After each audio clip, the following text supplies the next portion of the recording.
Bonjour. En place de Peter Hall, je suis Stuart Bergman. Nous sommes soulagés de savoir la tourmente passée et heureux de voir là où nous en sommes. Pourtant, sans doute, plus que tout, nous aimerions savoir où nous allons. Les indicateurs économiques peuvent nous renseigner sur les trois. Ils nous racontent les tristes récits de la crise et de la période qui a suivi et présentent avec éloquence notre présent et déterminé. Mais, que nous disent aujourd'hui ces indicateurs au sujet de notre avenir? Les dernières années ont nourri, puis anéanti, les espoirs d'un redémarrage de l'économie, au gré des fluctuations mensuelles des indicateurs économiques clés. L'activité gagnait en intensité pour ensuite s'essouffler. Les analystes ne savent plus sur quel pied danser. Une confusion d'ailleurs aggravée par la tourmente générale où était plongée l'économie après la crise. La morosité a été ponctuée de moments de panique, causés l'imminence de précipices budgétaires, ou encore par les nombreux désastres naturels qui ont frustré les tentatives d'une reprise plus soutenue. On pardonnera aux simples observateurs et aux observateurs avertis d'être plutôt désabusés à propos des nouvelles données publiées. L'année en cours a commencé de la même façon. On a prévoyé que l'activité économique, perturbée par la paralysie inopinée du gouvernement fédéral aux États-Unis, retrouverait son élan au sortir de la crise et s'accélérer au début de 2014. Les difficiles conditions météo qui ont sévi en Amérique du Nord ont fait stagner l'activité, pas seulement ici, mais aussi partout sur la planète. Les effets de ces météos capricieuses ont été si importants que dans son sommaire de 7 pages, le fameux livre beige, la Federal Reserve a utilisé le terme météo à plus de 25 reprises, soit dans pratiquement tous les paragraphes du document, comme étant un frein à la croissance.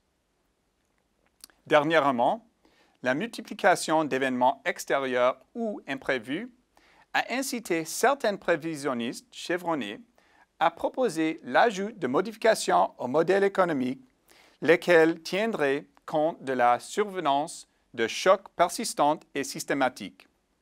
Ces modèles révisés pourraient en séduire plus d'un et faire figure de baromètre météo de la nouvelle normalité. Mais, en l'absence des données sur une plus longue période, changer les modèles pourrait donner lieu à des analyses contrefactuelles et erronées. Pourquoi? Pour le savoir, il suffit d'examiner les indicateurs avancés publiés ces jours-ci. Avant les multiples intempéries qui se sont abattues sur l'Amérique du Nord, les indicateurs du groupe de 34 pays de l'OCDE ont progressé pendant 16 mois consécutifs, la première ascension du genre depuis la mise en œuvre des formidables programmes de relance budgétaire à la fin de 2009. Des programmes qui, rappelons-le, avaient créé l'illusion d'une reprise mondiale. La météo défavorable avait suspendu cette relancée, mais seulement pour un temps. En effet, les données publiées après l'hiver à l'ensemble des économies offrent, dans la plupart des cas, les messages suivants pour le moins inspirants. L'activité dépasse les attentes. Cette fois, malgré ces revers, l'économie montre une résilience rafraîchissante. Cette belle performance est visible partout, mais de façon plus manifeste aux États-Unis. L'optimisme des directeurs des achats est plus marqué que prévu. L'activité du secteur du logement effectue un retour en force. Les ventes au détail ont le vent dans les voiles et le désendettement des consommateurs assure le maintien des dépenses plus importantes. La production industrielle emboîte elle aussi le pas, et pas seulement sur les marchés américains. Même les principaux indicateurs tardifs se redressent. En avril, les chiffres de l'emploi aux États-Unis ont largement excédé les attentes. Les demandes des prestations d'assurance chômage ont atteint la semaine dernière leur niveau le plus bas depuis mai 2007. Il semble que les entreprises se préparent à répondre à la nouvelle demande. Depuis la crise, l'investissement se suit à des niveaux exceptionnellement faibles, ce qui a permis aux sociétés d'éponger les excès de la capacité qui éteint le lot de la récession. Or, la capacité est de nouveau resserrée et les commandes se multiplient. Résultat, les entreprises doivent maintenant investir massivement. L'indice des dépenses d'immobilisation des entreprises établi par la Réserve fédérale de la Banque de Philadelphie permet de supposer que les intentions d'investissement sont beaucoup plus affinées. D'autres indicateurs présentent un message plus direct. C'est le cas de l'indicateur des commandes de camions de catégorie 8, indicateur avancé popularisé par Alan Greenspan, qui affiche une hausse de 35% en glissement annuel, soit la plus rapide depuis 2006. Le mouvement des marchandises s'intensifie. Les taux augmentent, sans compter que les entreprises ont enregistré une croissance soutenue tout au long de l'année.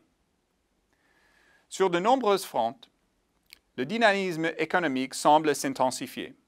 Pourtant, cette fois, l'importante vague de croissance n'est pas induite par des politiques ou des épisodes de panique, mais par la nécessité de combler les besoins fondamentaux. Et puis, l'élimination des excès du dernier cycle aide, l'activité économique se normalise de nouveau. Conclusion, on l'attendait déjà depuis un bon moment, mais voilà qu'après plus de 5 années d'attente, l'économie semble enfin se réveiller.